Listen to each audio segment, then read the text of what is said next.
It's the latest Obamacare blunder, and this time the IRS is to blame. Nearly 1 million people were told today the IRS sent them the wrong information for their tax returns. The government now asking folks to delay sending in those returns until it straightens things out. With us now, Dr. Sreedhar Potarazu, the CEO of Vital Springs Technologies. Dr. P, welcome back to the show. What went wrong here? Tell us what the mistake was. Jerry, the mistake was that the benchmark premium number that was used for the form was incorrect, and it's off of that number that the calculations are based. And having been in the industry for over 20 years... You mean calculations for subsidies, right? Calculations of the subsidies, that's correct. And so, having been in the industry managing healthcare technology and data, that kind of mistake is extremely serious.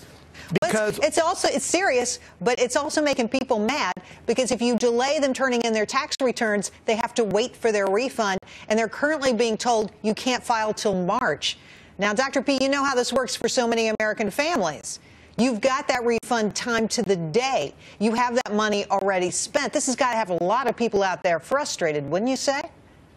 That's the first domino to fall, Jerry, and you're absolutely right that people are going to get frustrated because today they're only reporting 800,000, but I'm absolutely confident that the problem is much more serious, and what happens next is that we're going to discover that there are deeper issues because the back-end systems are having problems in terms of synchronizing the data coming in from the IRS, going to the insurance companies, and it is so complex that the number of problems and errors that can occur are far more than what has been anticipated. The next domino to fall is when people figure out that they actually don't have coverage when they thought that they did, or they show up in the doctor's office and there's a problem, at which point this act does not become affordable and there is no care. All right, let me interrupt you here for just a second, because you've been saying for a long time there are problems in the back end and they're only going to slowly show up.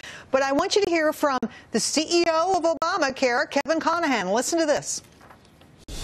We're very pleased with this second year. We're not doing any victory laps.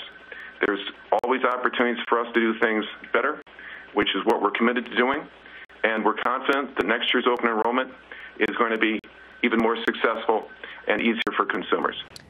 Dr. P, is that just PR spin? The number is not in enrollment. That's a fallacy. It does not matter how many people enroll. The end game is if those 11 million people are actually paying the right subsidies, the math is correct, and they're able to get the care in the doctors that they're supposed to. Until we receive that endpoint, it's like giving people a ticket to an amusement park, and there are no rides, there's no cotton candy, and nothing is working, but you have 11 million people in the amusement park. They're not going to be happy. And that's where we are today. Wow. So 11 million people enrolled, but 800,000 is a big percentage of that 11 million, and that's the tip of the iceberg. And I speak again. Let me just say, yeah. I've heard people talk about the proportion of folks who sign up who typically actually send in the check, okay? And that's not just for Obamacare, it's for any health insurance coverage, and it's way down at 84%. So you start there. Most people will not, a lot of people will not send in the check. Those numbers come down and come down significantly. But the other problem I have with what's going on is, guess what? We offered yet another extension because the Democrats are afraid that they're going to lose their jobs, and people don't understand that they're on the hook for, you know, paying their part of the freight here. What's going on with that? Correct. I think that is a major issue because a lot of people are still unfamiliar with the implications of the penalties, which have now gone up to $325 from $95 in the first year. That's going to be a rude awakening.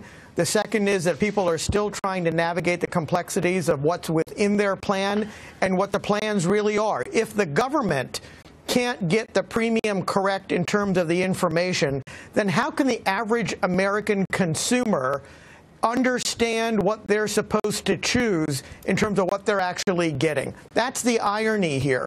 Then you get into the issue of the dependents and how many people are on the plan, who is actually eligible for the plan and what is actually covered within the plan that you chose. There's so many complexities to the unknown, to your point, that are far too complex for the average individual to navigate, that the amount of chaos is going to mount on itself over the next several months. It's not just the consumer end that's confused. It's clearly the government that's screwing up here.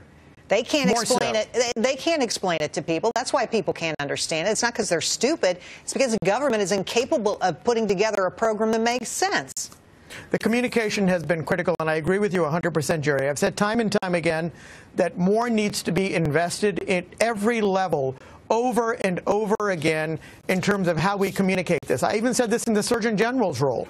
The Surgeon General's role should have some component of educating folks on what this really means, because this is a major public health issue. I think you make a good point, but I don't even think we had a Surgeon General for the first 4 years of the Obama administration. So it's a mess. Dr. P, thank you for coming on. So good to see you. Likewise. Thank you.